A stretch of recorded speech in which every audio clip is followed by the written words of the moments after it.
Okay, keeping with the theme of our podcast, today we're going to be talking to a very, very creative person. Yes, our guest is a writer, producer, and director, and she also wrote a children's book. Multi-talented, that's what I would say. She certainly is creative with an inspirational story and a very genuine person.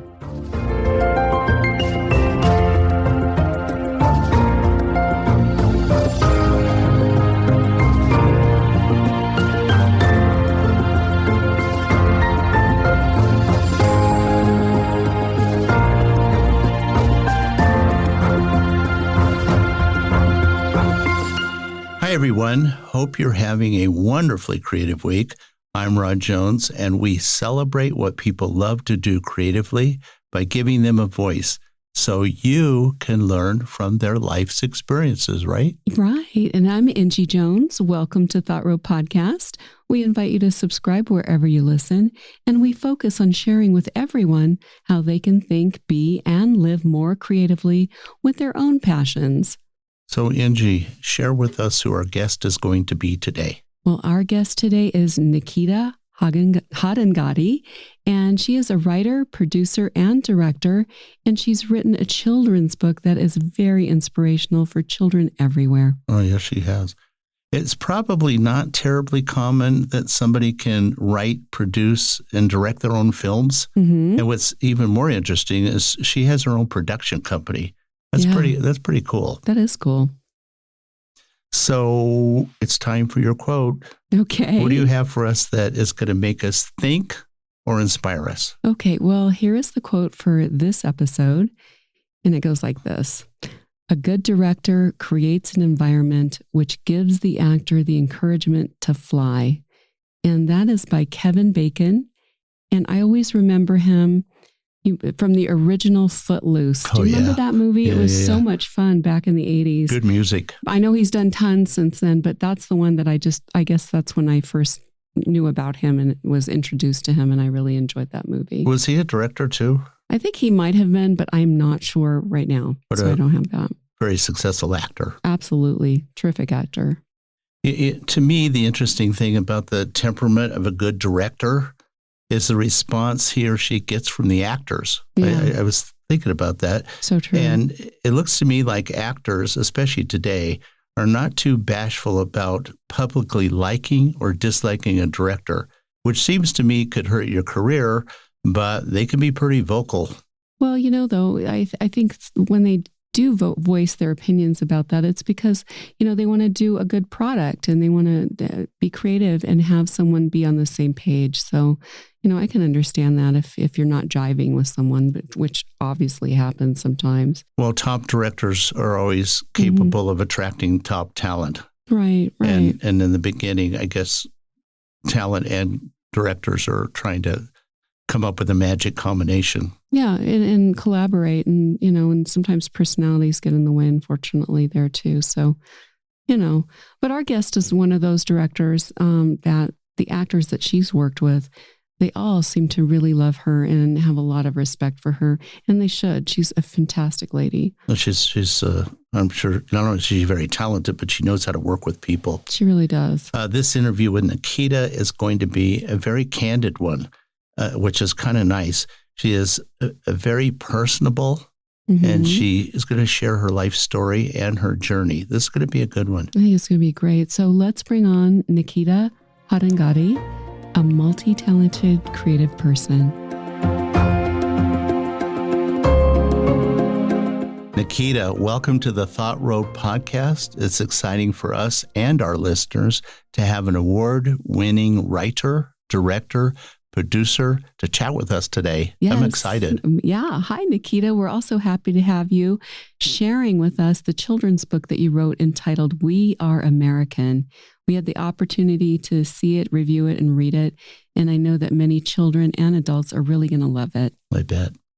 Thank you so much for having me. I'm so excited to be here and to chat with both of you today. We're happy to have you with us. Absolutely.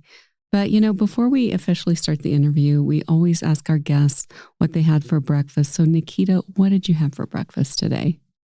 So today I had a quinoa and apple porridge with cinnamon, maple syrup, almonds, and a teaspoon of homemade ghee. Oh, wow. That is so healthy. I'll say it's Good healthy. for you. Good for you.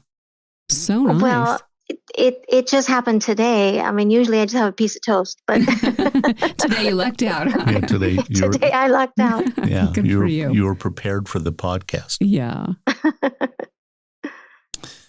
Well, you know what, Nikita, why don't you share with us where you are originally from and where you grew up? So I was born in India, and then I moved to the United States when I was 2. I lived in Florida, Ohio, Chicago, but North Carolina is where I really grew up. I completed all my education there. That's where I studied in college, and I am currently in a town called McKinney. That's about 45 miles north of Dallas, Oh, so in Texas. Yeah. Texas. Well, when you were growing up, did you have a favorite childhood memory that you would share with us? Yeah.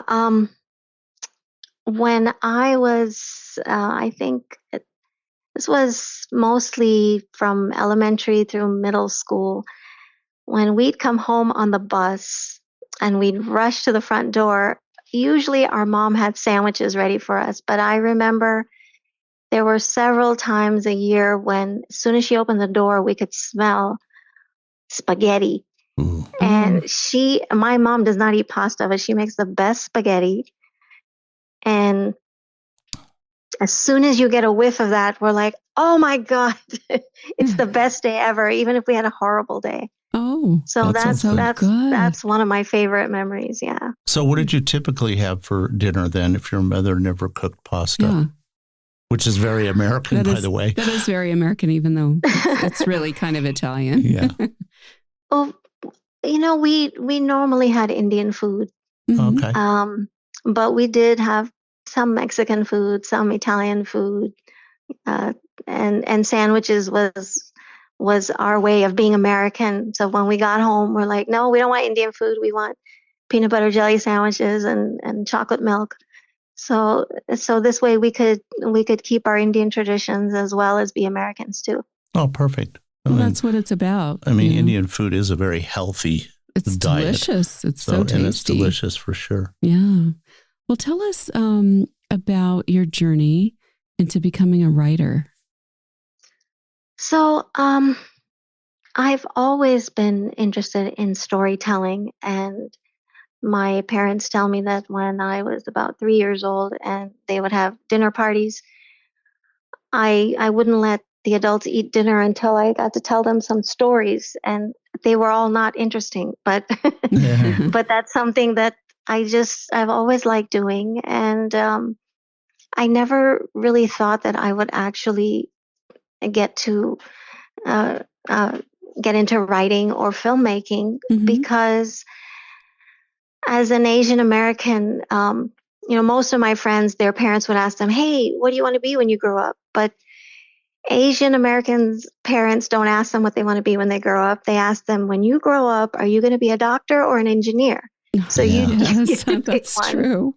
So and I picked engineering. So I studied engineering, and that's what I did for many years. But writing was something that I really loved. All forms of storytelling, all Mhm. forms of art. So I just kept doing it.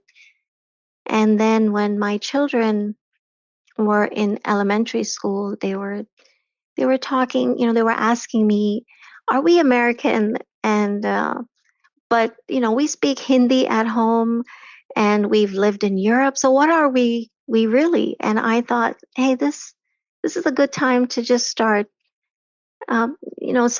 making some drawings to show them that uh, the diversity in America. Yeah. This is one of the most beautiful things about America, is that there are all kinds of people.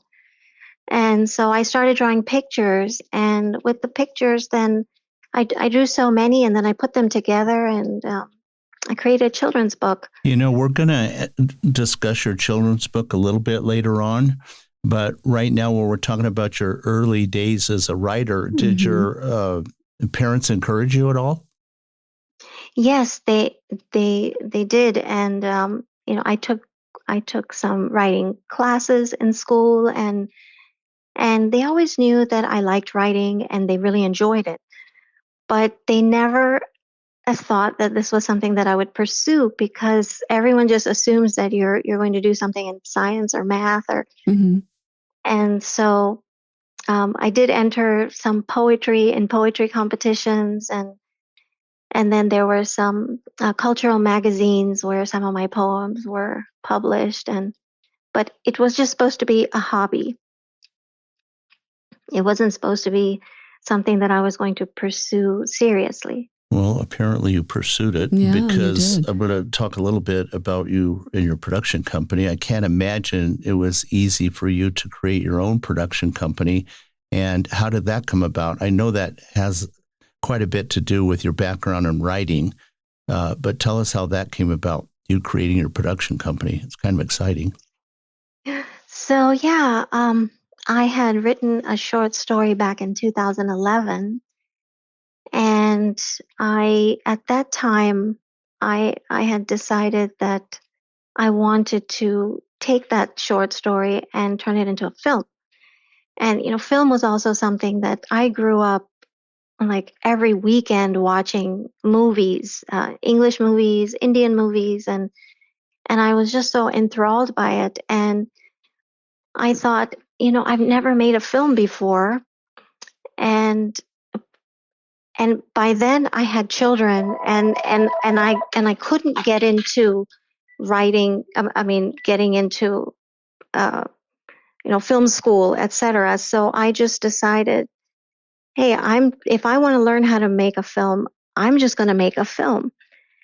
And the best way for me to do that is to, get a team together. Mm-hmm. Of course, that didn't happen until 2018. And I just decided that if I want to do something, I'm going to have to do it myself. I don't know any filmmakers, but I slowly started foraying into the film industry. I found groups in this area that made films, and so I started volunteering. I took acting lessons, and one thing led to another, and then I actually got fired from a job because I was on vacation for 3 days, and I was hired as an assistant director, and I told my producer that, hey, I'm going snowshoeing in the mountains for a couple of days, and I won't be back until Monday. And so I will read the script on Monday when I get back. When I got back on Monday, I found out that I was fired because they couldn't reach me during the weekend. Yeah, and that was very depressing for me, because I thought, how am I going to pursue this? And my children were little at that time, and they said, why do you have to help other people make their movies? Why can't you make your own movies? Wisdom of your children. That is a very good point. Yeah, so I thought about it, and I said, my gosh, they're so right. Am I afraid? What am I afraid of? And so I started my production company, and I learned as much as I could on my own while raising two children with my husband. Mm-hmm. And then, everything just kind of fell into place. And I decided, if I really want to do it, then I need to be serious about it. So I started my production company, and I registered it as a business, Mm-hmm. and I just went on from there. Wow. And apparently you found the resources you needed. Yeah, it's so funny. Once you decide to do something, people will just come and help you, and you'll be able to find resources. You'll be able to find people with the same interests. See, that's really wonderful how you just, like, even though there was a little adversity there with, getting fired, but actually that was a huge blessing, a huge reward for you, because then you could just go on and get busy and do it yourself. Now, I know that you said you maybe watched some videos and things like that on how to do this. When you first started out and you assembled your cast, assembled your production, because I feel that is such a big undertaking. How did you put all that together, and make it happen and manage it? Yeah. Well, so the very first little film that I did for something called a 48-hour film project. Yeah. And it's a 48-hour contest. And so I thought, if I'm ever going to make a film, I should first do this. So I went in on a Friday afternoon, and they give you the name of a character, one prop, and one sentence that has to be in the film. Mm-hmm. So I went around prior to that looking for people, and I couldn't get a group together. And one of my friends told me, she said, "Oh yeah, I know how to work a camera." And I thought, okay, great. So I went home, I wrote a story, I called up a bunch of people, and everyone said, "Oh no, I don't know how to act, and no, I'm not going to help you." So I went home on Friday, I wrote the story all night, and then Saturday morning I woke up and I said, I'm just going to be a one-man show with me, my kids, and my friend. And when I went to her house, we were going to shoot in her backyard, and she said, "Oh, I know how to use a still camera. I don't know how to shoot video." Oh no. Oh. And so I called my husband and I said, "You have to come right now and shoot a film." And he goes, "I don't know how to shoot a film." And I said, "Well, you just have to do it. I don't know how to make a movie." So we shot it and we submitted it on time, and it was a horrible film. And people really laughed, and they said, "You should find something else to do because this is terrible."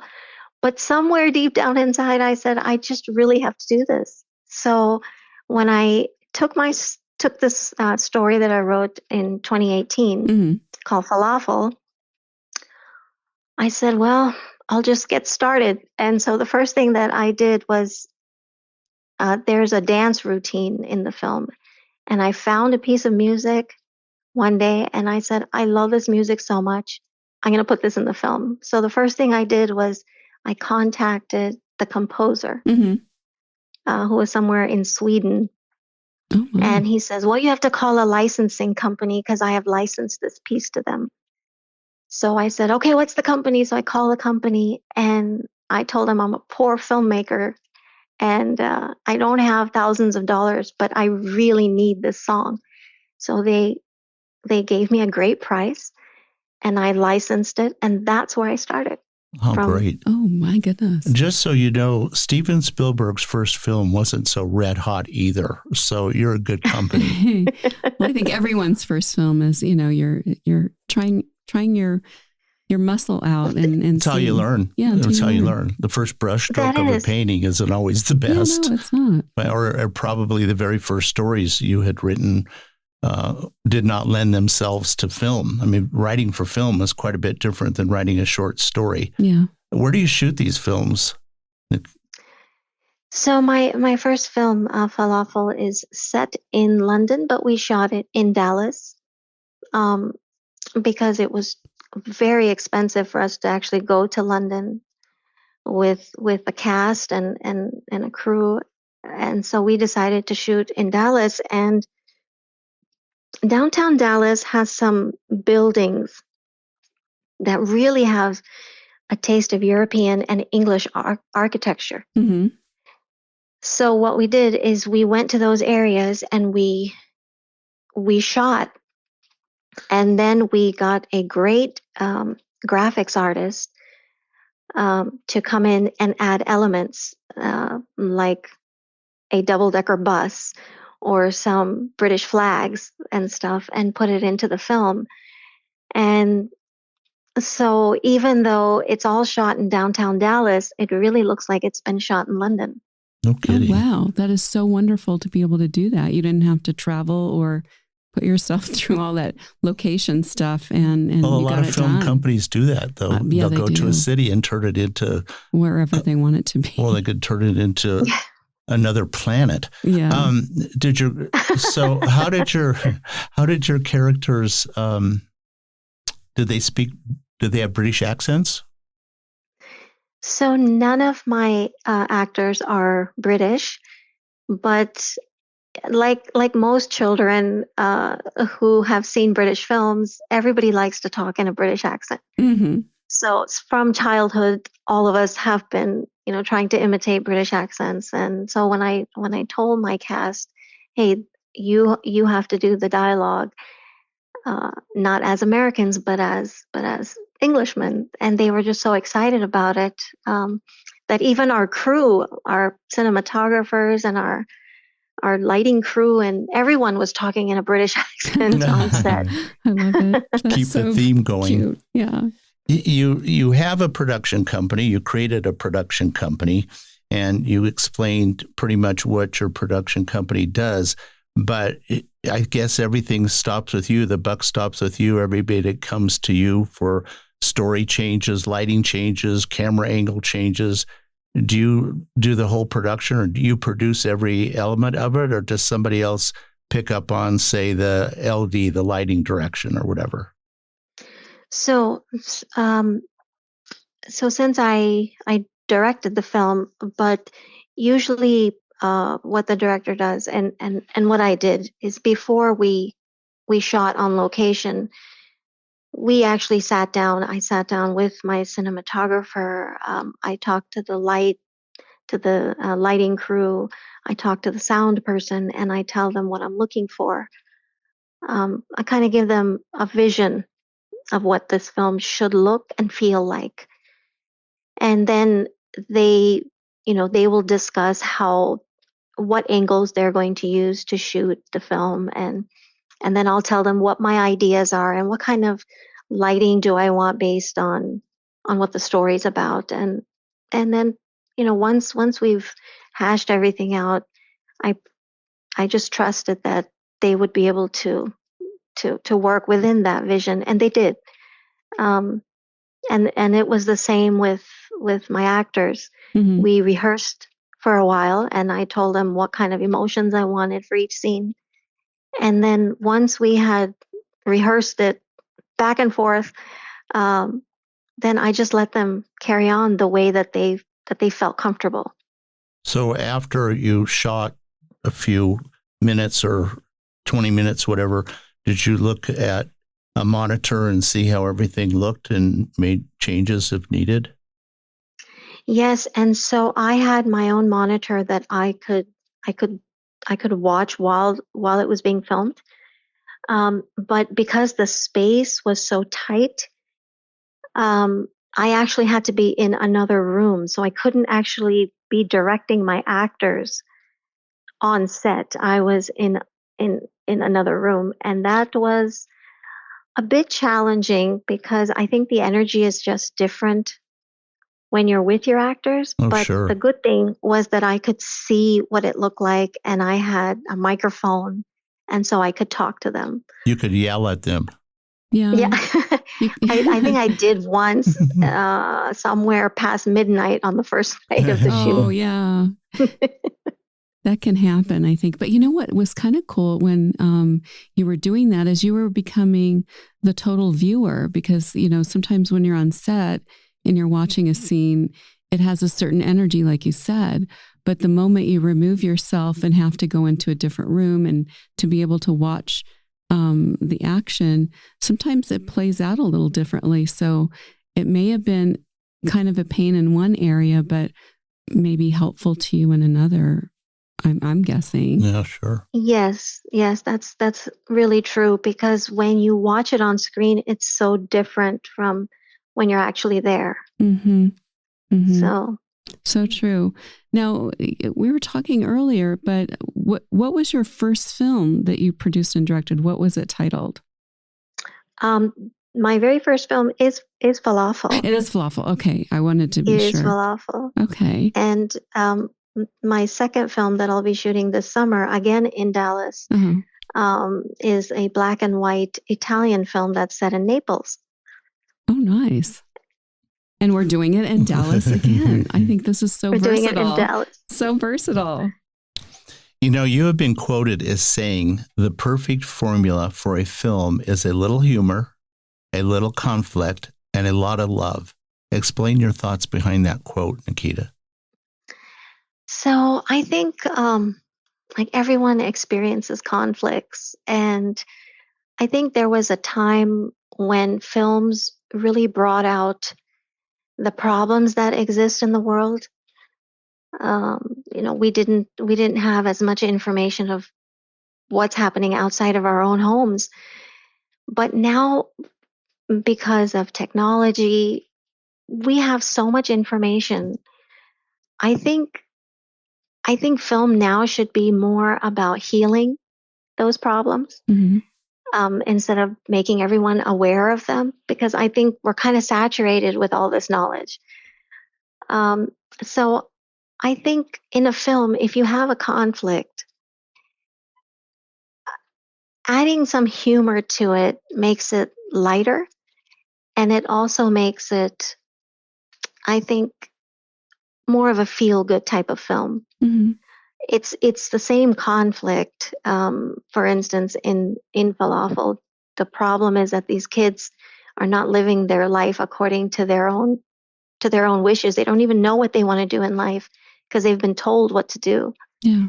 And I could have taken a very serious approach with the children being angry with the parents and the families falling apart over this conflict, but I thought it would be more healing to talk about the conflict, but add some humor and then put a lot of love into it, um, so that they actually have a resolution at the end and it becomes a feel good film. Because I think the world really needs more feel good films now. Very good. Couldn't Because agree with you so more. typically movies are the protagonist and the antagonist, right? Yeah. You know, it's good versus evil throughout. And of course, we always hope that good trumps evil. But I like your theme. I like the way you did that. It sounds really like a great film to watch. And I guess it's available for people to see. It's actually going through the festival circuit at this time. So when we finish entering it into festivals, which will be by the summer of Mm-hmm. 2022, then we will find an OTT platform that we can put it on so everybody can watch it. Oh, Oh, fabulous. wonderful. That's Okay, great. cool. So good luck on the festivals. I know you'll do really well. Yeah. Thank you. Yeah. Okay. And let's see. We know from our discussion so far that you're obviously very creative. I'll say. What has been your driving force, and what would you tell others that want to follow their creative dreams? So I think creativity is something that everyone is just born with, and you can use it no matter what type of work you do. Um, Even as a parent, I had to find creative ways to make my kids learn things, or even like creative ways of punishing them Right, where right. they're not. I remember very distinctly my daughter when she was about 2 years old. She suddenly decided to throw a tantrum on the hallway floor, and I said, "Gosh, I've given her several timeouts, and I don't think that's working." And so I decided to be creative and just lay down on the floor next to her and started throwing a tantrum too. There you go. That is She clever. she looked at me, she got up, and she rolled her eyes and just walked away. And I said, "Wow, that worked for today. That's Tomorrow I'll brilliant. have to come up with something else." That's brilliant. But I think creativity is just a way of life, and it's something that we should keep doing, because I think all human beings are creators. So Well, we agree with you. that's Yeah, something we so should just agree. do. Yeah, So we agree with you. That's kind of the theme of our whole podcast. You know, before we discuss your book, I would like to ask you this question. Every successful creative person tries to be original and authentic, but there are times when we all have some self-doubt. I know we do. How do you manage to get through those times? So I think that if you want to do something, if you have a desire to do something, you've already been given the tools and the ability to do it. Um, you're never going to want to do something that doesn't coincide with the gifts that you have. Like, for instance, I have never in my life, for even a split second, wanted to be a football quarterback. And I have nothing. Neither my body nor my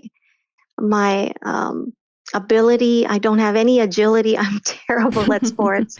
So and I would never want to do that. So that's why I don't have any of those skills. But if you feel like, hey, I really want to paint, believe me, you already have the ability to paint. Now, you may not be a great painter the first time you pick up a brush. You may have to take classes, or you may just have to practice a lot. But if there's something that you want to do, you already have all the talent to do it. So never doubt something that you want to do. Great answer. Such a good answer. Thank you for that. I think that everybody needed to hear that, so it's wonderful. I know that we were going to talk about your children's book, which I'm really excited about. So tell us about your children's book that you wrote. So this is, it's really a picture book, and it covers 37 different countries, but it's a book about the diversity of people in America. So this book teaches diversity. It teaches foreign language because you learn how to say hello in many different languages. It gives you just a glimpse of international culture as well as American heritage. It teaches us tolerance. It teaches us peaceful pluralism. It's a great book for anti-bullying. And it's also a book about patriotism, because in the United States, we have people from all over the world who have decided to make this their home. Mm-hmm. And I think a lot of times, if we don't have exposure to different kinds of people, we don't even know that they exist. And sometimes we're afraid of them. Many things that we're afraid of are things that are unknown to us. So instead of trying to you know, get into the children's faces and say, hey, you have to accept all kinds of people, Right. I thought at making a colorful children's picture book about children that are all different colors, that have all different features, that came from whose families came from different countries. If we show little children these books, they'll feel comfortable with it. And then when they meet children who look different, who eat differently, who have different skin colors, it won't be so strange, and they won't be afraid. And I think that also helps bullying, because a lot of times kids bully one another because they're afraid of them, because they don't know them. Mm-hmm. It's different. Yeah. So excellent book. And also, though, how did you illustrate this yourself? Yes, I wanted it to, because it's a children's book, I wanted it to look like a child made it. So what I did is I used paint software that you get with your Microsoft Windows, and it's a free application. Children can go on there and just paint pictures, and so I did all of my paintings on this free software, and that's how I put it together. But it took a lot of time because I had to use a mouse to draw. Oh my goodness! And so yeah, that was a little hard. But once I got the hang of it, I really, really, really enjoyed it. I enjoyed doing research on different countries and finding beautiful pictures from those countries to put into the book. And this is a good book to read with a parent or an older sibling, because you learn so much, and each section on one of the pages, it says, I'm American. So kids learn how to, if they keep seeing those same words over and over again, they learn how to pick up and read. And this book has done well in Montessori schools and preschools, because it is a picture book, but children do learn how to read from this book, and they also learn how to say hello in different languages. See, exciting. It's such a wonderful book, and it's filled with love and acceptance of everyone, that we all come from different backgrounds. And I love the fact that you teach everyone how to say hello in many different languages. And it's just really a great way for kids to get exposed to different countries, different styles of being a person and of being an American. I think that was really a loving way to put it into a children's book, and so endearing. So, Nikita, before I ask you the very next question, what's the title of the book again? We Are American. Okay, great. What we'll do is we'll definitely put a link to it in your show guest page, so that way people, if they want to check it out, and if you'd like to, you can purchase it for someone you know. And I think or they for would yourself. love it, or for yourself. It's a gorgeous book. Thank you. It's a good coffee table book, and it makes a good stocking stuffer during Christmas. Oh, yeah. It does. That's a great idea. Or even for 4th of July party. I think that would be kind of cool. 4th of July. Yeah. Wouldn't that be neat? That's a great idea. Yeah. Well, considering that you are a writer, a director, and a producer, you must have some goals and some ambitions that you want to accomplish in the next 2 years. What are those? Yeah, so I want to finish another short in Dallas, and then I will be going to India in the fall to shoot a short. And I decided to shoot a couple of shorts before I shoot my dream project, which is a feature film that is also set in Mumbai, about a young girl it's a coming of age story about a young girl who's pretty lost and doesn't know what she wants to do in life. And so these 3 shorts that I'm doing are in preparation for my dream project. Oh, exciting. That sounds really exciting. And we can't wait to see the movies when you actually come out with them. So you have to let us know about that. Oh, I would love to. I know that you have won some important awards. Can you tell us about the awards that you've won so far, and how did it make you feel when you won them? So, we had COVID, and so many film festivals had to shift to online. But the good thing was that we could apply to more film festivals because we had more money than if I had to travel. And so our film won a couple of awards for best film, best comedy, best romantic film. It also won some awards for best screenplay.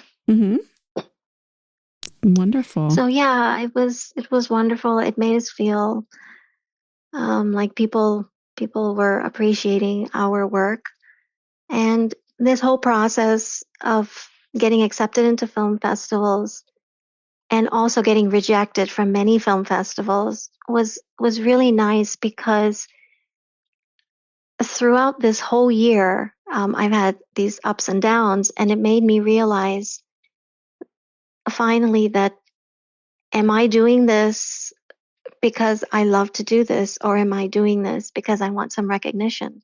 And even after getting many rejections, in fact, my first few months, all the letters that I received were rejections.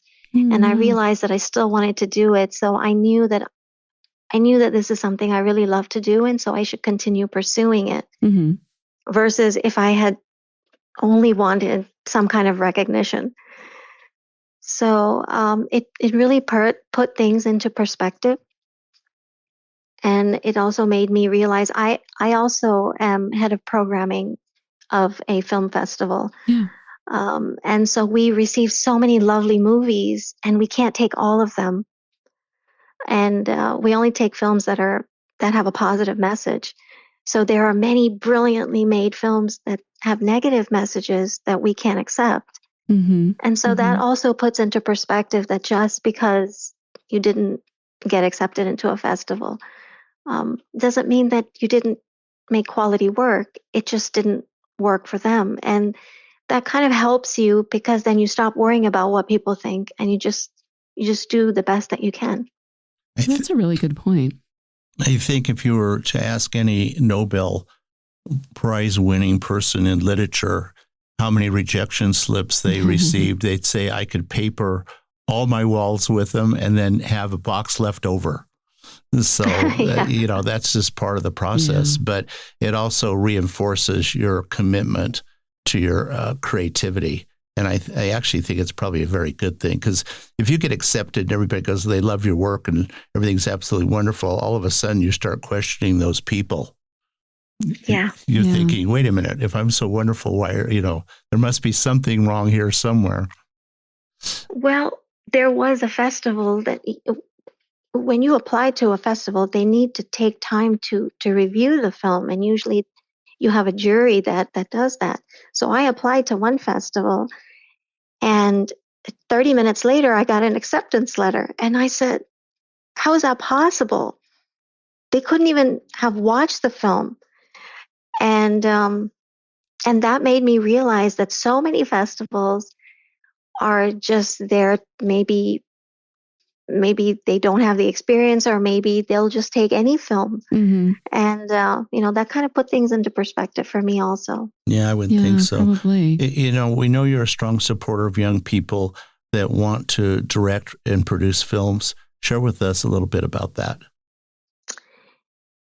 So I'm head of programming of a festival called Indica Pictures Festival, and we provide a platform for artists that will make positive films about the Indic culture. Again, along the same lines, we have plenty of movies that show negativity. We want something positive. Mm-hmm. So it is a platform for people who have never made a film before, and also for people who have been making films for many, many years. And this just gives them an opportunity to show us what they can do. And we've had films in our festival that by people who made a film with just their iPhone, Mm-hmm. because they didn't have money to get a crew together. So as long as it's a well-made story with a positive message, we like to encourage those filmmakers. Excellent. That's good. That's really wonderful. And you're giving back, which is always a good thing. Yes. Well, we all should give back. Yes. Yeah, we really should. I think we've gotten to the point in our show where I need to ask you our guest question that we ask everyone, and I love the different answers we get. And the question is, if you could sit on a park bench and chat with anyone from the past, who would it be? So I know there would be many people, but I think I would be most intrigued if I could go back a couple of thousand years and find an ancestor of mine. I don't know where they would be living, but I would love to ask her what she's feeling, ask her about her concerns for her children, what's going on in their environment, what are problems that they are facing, and what they imagine the future would be like. I think that would be so amazing to talk to someone from 2,000-3,000 years ago and find if what people's fears were then are the same as they are now, and what people were dreaming about or imagining about then was similar to what we're thinking about now. And if they had worries about the environment and other social problems that we have now, even though we we can read up about these things in history books, but we really don't know what people felt like back then. So I would love to be able to go back or talk to someone from so long ago. That's a brilliant answer. That is a brilliant answer. And that would be interesting to hear what they had to say, their concerns. Well, you feelings. have to kind of assume they're worried about their safety. They're worried about the safety of their children. They're worried about food. Yeah. But, all the basic needs that we all have. But that would be that's really a good answer. That's really quite an interesting answer. Mm-hmm. Now we have to be thinking about this. I know we're going to be thinking about this all day now because it's such a good answer. Well, I guess it's time that we have to wrap this up. But Nikita, you have achieved so many successful accomplishments in your life, and I know our listeners are going to really appreciate your insight and your candidness. You're very candid in your thoughts and ideas and what you shared. We really appreciate that. Yes. And Nikita, I was especially interested in learning about your creative journey. Very inspirational for everyone. And knowing the road to your success and to your creative exploration was really interesting to hear and all of the things. And your book, your fantastic book that we encourage everyone to check out. And I want to let everyone know, if you want to know more about Nikita Hattangady, did I say that right? Yeah, Hattangady. Yes. Hattangady. That's right. We will have links for her under the show guest tab on thoughtrowpodcast.com, so everyone can learn more about her, connect with her on social media, check out her website, and we will also have a link to the book on there too. So thank you for being with us, Nikita. You. Thank you so much for having me. I've had such a good time chatting with both of you. It's so easy to talk to you, and I also enjoy many of your podcasts. I've listened to many of them, and they're so enjoyable, and I've learned so much. So thank you for this wonderful opportunity. Well, thank you for those kind words. We appreciate it. Okay, so bye for now. I'm really glad you tuned in today. We hope you enjoyed the thoughts and ideas we shared with you. We post a new podcast every week, so remember to subscribe wherever you listen to podcasts so you don't miss an episode. Also, if you're enjoying our podcast, both Rod and I would really appreciate you buying us a cup of coffee. Just go to thoughtrow.com, scroll down a bit, and you can find that link right on our website on the homepage. It's really easy to do, by the way. Yes, it is. And all the money we receive goes to our production costs. Yep. And primarily because we want to keep our show commercial free, and we want to continue to bring you the best quality content with great guests. That's right. Thank you for listening to Thought Row Podcast. So it's bye for now from my husband Rod and I, wishing everyone a great day.